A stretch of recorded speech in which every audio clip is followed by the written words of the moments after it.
Daily Factor. Thanks for staying with us. I'm John Kasich in for Bill O'Reilly. And in the personal story segment tonight, conservative talk show star Rush may have caused some illegal votes in Ohio. Here's what Limbaugh had to say about the controversy yesterday. Look at this as a badge of honor, ladies and gentlemen. If anybody gets indicted, if anybody has to go to jail, it'll be me, and I'll do it. I'll do my program from jail for the short amount of time I will be there before I am excused and the charge is dismissed. Joining us now from Fargo, North Dakota, Ed Schultz. He's a liberal radio talk show host, and from Dallas, of course, Mike Gallagher, a conservative radio talk show host. All right, Ed, are you really steamed up about Rush doing this? I mean, come on.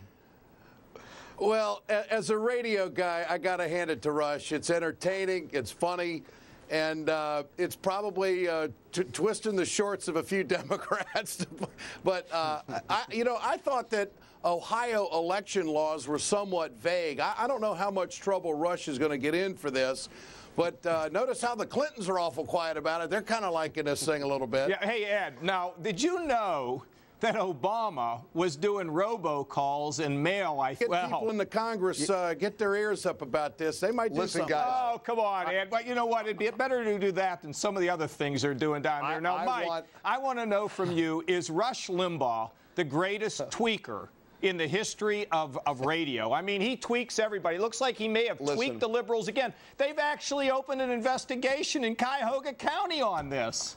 I want to really tweak liberals right here and right now. I want to pray. I want to publicly pray, dear Lord, please let us see Republicans taken away in shackles and handcuffs because they dared cast a vote for a Democrat in a primary. I'm only hoping that our side can get so lucky as to expose these clowns in the brightest way possible, that they really want to prosecute people for exercising their constitutional right to go into a voting booth and vote for anyone they doggone well please, and that should apply to either a radio host or anybody. I'm only hoping, again, dear God, let it happen that we can see Republicans taken away in handcuffs. You're hearing?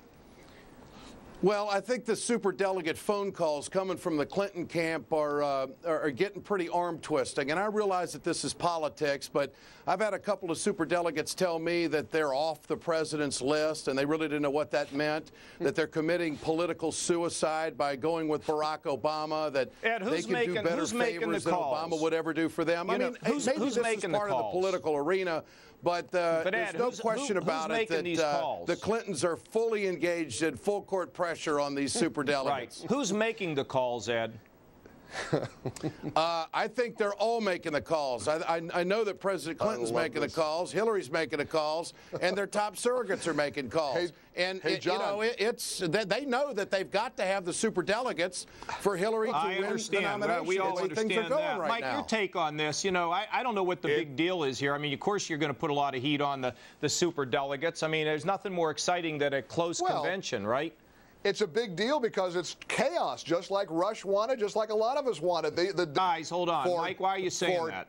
For 20 years, he never heard his pastor say anything incendiary. Hey, Ed, people believe that about as much as we believe that Hillary thought she was dodging bullets along with her daughter, Chelsea, in Bosnia. But the interesting thing is the mainstream press then turned on Hillary with a vengeance this past week because they want Obama to win. It's pure chaos. It's delightful for a Republican like me to watch. Ed, and John McCain just stays above the fray. Ed, let me ask you, Ed, do you think that the chaos is really, in the end, going to hurt Democrats?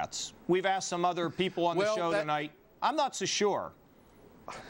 Well, it's going to be a real tough call. I think, John, that whoever does not get the nomination is going to bear an awesome responsibility to make sure that the healing is done not only by the winner but by the person that doesn't get the nomination. They're really going to have to come together and get their supporters to mend the fences and look to the White House. And so I think that both of these candidates are going to be in the mix for a long time because of that awesome responsibility. Next.